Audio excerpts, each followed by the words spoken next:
Hello दोस्तों, आपका फिर से एक बार स्वागत है हमारे चैनल में। इस वीडियो में हम एक ऐसे प्रॉब्लम की बात करेंगे जिस प्रॉब्लम को हर साल, खास करके आपका फरवरी और मार्च के महीने में जितने भी पेरेंट्स हैं उनको फेस करना पड़ता है। हालांकि सभी को ये प्रॉब्लम फेस नहीं करने पड़ते, कुछ लोग ऐसे भी हैं जो अच्छे फाइनेंशियल बैकग्राउंड से आते हैं, उनको ये प्रॉब्लम नहीं होती है। आप सोच रहे होंगे हम किस प्रॉब्लम की बात कर रहे हैं। हम जो प्रॉब्लम की बात इस वीडियो में कर रहे हैं वो प्रॉब्लम है आजकल जो प्राइवेट स्कूलों में जो स्कूल्स है वो किताब के दाम को लेके जो मनमानी कर रहे हैं।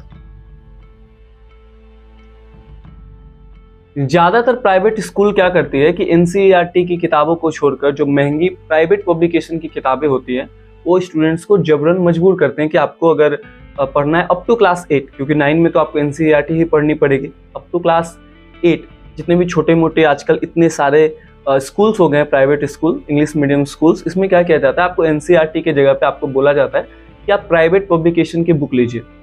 इसके पीछे लॉजिक ये दिया जाता है कि एनसीईआरटी की बुक में उतना चीज़ें एलेबोरेट करके नहीं दी गई है, उतना डिटेल में एक्सप्लेनेशन नहीं है, और वगैरह वगैरह काफ़ी तरह की जो बातें होती है, जो मैनिपुलेटिंग बातें होती है। और काफ़ी ज़्यादा जो पेरेंट्स ऐसे होते हैं जिनकी संख्या हजारों में, जो पेरेंट्स उतने पढ़े लिखे नहीं होते, उनका सपना होता है कि मैं अपने बच्चों को प्राइवेट स्कूल में पढ़ाऊँ। खैर, प्राइवेट स्कूल में जाना ही क्यों है अगर हमारे सरकारी स्कूल की हालत अच्छी होती। ज़्यादातर जो सरकारी मीडियम के जो स्कूल है, सरकारी स्कूल है, वो हिंदी मीडियम के स्कूल हैं। और आजकल के टाइम पे अगर आप इंग्लिश नहीं जानते हो तो आपका काफ़ी आपको मतलब जॉब अपॉर्चुनिटी है उतनी नहीं है। अनफॉर्चुनेटली ये ही सच्चाई है हमारे समाज की। दोस्तों, बात डेटा की करें और आप सब इस बात से रिलेट करोगे कि जितनी भी एनसीईआरटी की किताबें होती है वो काफ़ी ज़्यादा किफ़ायती होती है, सस्ती होती है। बात एनसीईआरटी की किताबों की करें तो क्लास 7, 8, 9 की जो एनसीईआरटी की मैथ की किताबें होती है 120 रुपये, 65 रुपीज़ समथिंग, इसके आसपास ही किताब के मूल्य होता है। लेकिन अगर आप प्राइवेट पब्लिकेशन की किताबें देखोगे तो उसका जो प्राइस है वो काफ़ी ज़्यादा हाई होता है। हाल ही में एक वीडियो सोशल मीडिया पर काफ़ी ज़्यादा वायरल हो रहा था, जिस वीडियो में एक अभिभावक, एक पेरेंट्स कह रहे थे कि उनका बच्चा क्लास 6 में पढ़ता है और उनकी जो किताबों का जो मूल्य है स्कूल की तरफ से 6000 है। और हम भी हमारे वीडियोस में हम बिना किसी तथ्य के सबूत की बातें नहीं करते हैं। मेरे साथ एक स्कूल का बुक लिस्ट है, हालांकि स्कूल का नाम मैंने नहीं बताया है।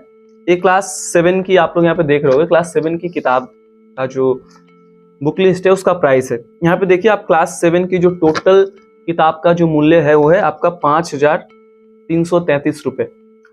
अब बताइए कि जो बच्चा पहले ही प्राइवेट स्कूल में इतनी महंगी फीस देके पढ़ता है, देश के हर कोने में तो ऐसी व्यवस्था नहीं है कि जहाँ पे जो स्कूल है, प्राइवेट स्कूल, वहाँ पे सस्ते बुक किताबें मिली। देखिए, यहाँ पे जो एनसीईआरटी की मैथ की किताबें हैं उन लोगों ने कहा है कि अवेलेबल ही नहीं है, मतलब किताब नहीं मिल रहा है। और प्राइवेट पब्लिकेशन की कमाल की बात है कि एनसीईआरटी की किताबें नहीं मिलती है, स्टॉक से बाहर होती है, और प्राइवेट पब्लिकेशन की सारी किताबें मिलती है। जैसा मैंने आपको बताया कि अगर आप क्लास 7 या इवन 9 के भी अगर आप एनसीईआरटी की मैथ की किताबें लेंगे तो आपको 100 से 150 रुपये में मिल जाएगा। यहाँ पे देखिए, मैथमेटिक्स की किताब जो है वो 585 रुपये की है। सोचिए, मैथ्स की क्लास 7 की किताब के जो दाम है वो 585 रुपये है। अगर आप एनसीईआरटी की किताब लेते तो आपको 120 रुपये पड़ती।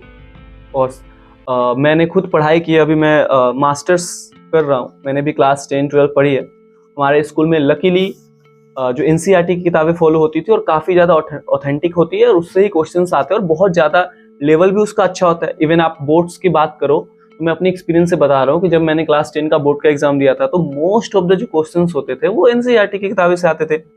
मैंने कोई गाइड नहीं लिया। एक और नया जो प्रॉब्लम होता है वो क्या होता है कि क्लास 9 में बहुत सारे स्कूल और प्राइवेट पब्लिकेशन की किताबें नहीं दे पाते, तो उन लोग क्या करते हैं, महंगी महंगी गाइड बेचते हैं। सोचिए, अगर एक बच्चा मन से एनसीईआरटी की किताबें पढ़ ले रहा है, अगर क्लास में टीचर्स उसको अच्छे से पढ़ा दे रहे हैं, इसके अलावा भी अगर वो ट्यूशन्स ले रहा है तो उसे गाइड की जरूरत नहीं है। इसके अलावा भी इंटरनेट पे, यूट्यूब पे आजकल इतने सारे टीचर्स हैं। मैं खुद यूट्यूब पे दूसरी मेरा चैनल है जिसमें बच्चों को पढ़ाता हूँ, तो आज को सब कुछ आपको इंटरनेट पे अवेलेबल है फिर भी। और इसके अलावा जो सबसे बड़ा प्रॉब्लम है वो ये है कि आपको किताब तो लेने के लिए बोलता ही है पब्लिक पब्लिकेशन की, लेकिन आपको फोर्स भी किया जाता है कि आप किसी पर्टिकुलर दुकान से ही लो, आप किसी दूसरे दुकान से वो किताबें आप नहीं ले सकते हैं। तो सोचिए, ये जो पहले के ज़माने में हम हिस्ट्री की किताबों में पढ़े, साहूकार होते थे, लाला जी जो होते थे, जो फोर्स करते थे। ये आजकल के जो स्कूल्स है, कोई एक पर्टिकुलर स्कूल का मैं यहाँ पे नाम नहीं ले रहा हूँ, सारे स्कूल्स हैं, ये आधुनिक युग के लाला जी है। अब थोड़ा कंपैरिजन की बात करते हैं, हवा हवाई बातें नहीं करेंगे। अगर आप एनसीईआरटी की किताबें और प्राइवेट किताबों की तुलना करेंगे, कंपैरिजन करेंगे, तो एनसीईआरटी की जो किताबें होती है वो सीबीएसई सिलेबस के हिसाब से तैयार की जाती है। ये जो किताबें होती है आसान भाषा में होती है और देश भर के सरकारी स्कूलों में इस्तेमाल की जाती है। और आपको जानकर हैरानी होगी, मैं खुद एज ए स्टूडेंट आपको बता रहा हूँ और आप सब रिलेट करेंगे कि कई बार जो प्राइवेट स्कूल की प्राइवेट पब्लिकेशन की जो किताबें होती है उसमें कई सारे जो कंटेंट होते हैं बाकी काफी ज्यादा हार्ड होते हैं। और हार्ड तो छोड़िए, कई सारे कंटेंट तो ऐसे होते हैं जिनका आपके सिलेबस से कोई सारोकार नहीं होता, जो मतलब कि आपका सिलेबस में नहीं है लेकिन आपका बुक में है। तो मैं क्यों ना वो किताबें पढूं जिसमें से मुझे एग्जाम्स में क्वेश्चन आएंगे या जो मेरे सिलेबस का हिस्सा है, मैं बाकी का पब्लिकेशन की किताबें क्यों लूं? हालांकि इसका सबसे ज्यादा असर जिन पर होता है वो है मध्यम वर्गीय मिडिल क्लास परिवार, जो एक एक पाई करके, आज भी हमारे इंडिया में सबसे बड़ा एजुकेशन का प्रॉब्लम ही है, राइट टू एजुकेशन हो जो भी हो।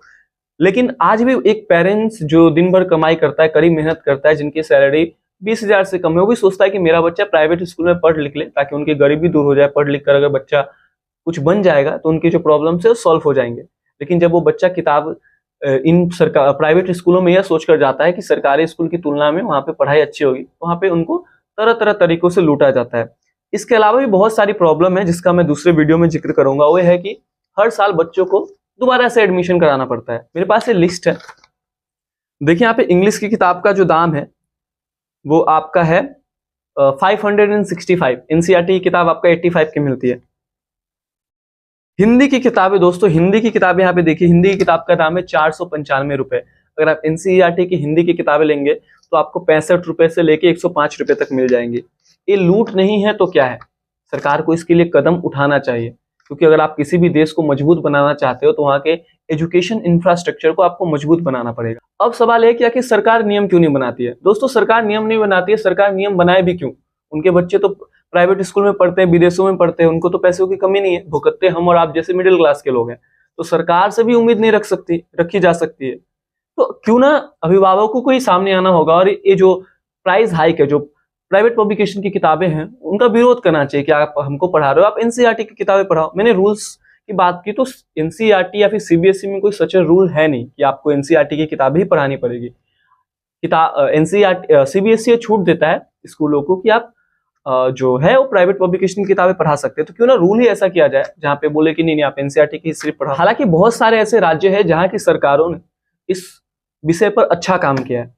कुछ ऐसे राज्य हैं जैसे उत्तराखंड और ओडिशा, जहां की सरकार ने प्राइवेट स्कूलों को यह दिशा निर्देश दिया है और आदेश दिया है कि आप अपने स्कूलों में एनसीईआरटी की किताबें ही चलाएं। सीबीएसई ने भी ये गाइडलाइंस दी है कि आप अपने स्कूलों में जो एनसीईआरटी की किताबें हैं उसको ज्यादा प्राथमिकता दीजिए। हालांकि हकीकत में आप और हम जानते हैं कि नियम कितना माना जाता है और कितना फॉलो किया जाता है। बहरहाल, आप इस पर क्या सोचते हैं हमें कमेंट्स में जरूर बताइएगा। और अगर आपको हमारे वीडियोस पसंद आते हैं तो हमारे चैनल को जरूर सब्सक्राइब कर दीजिएगा।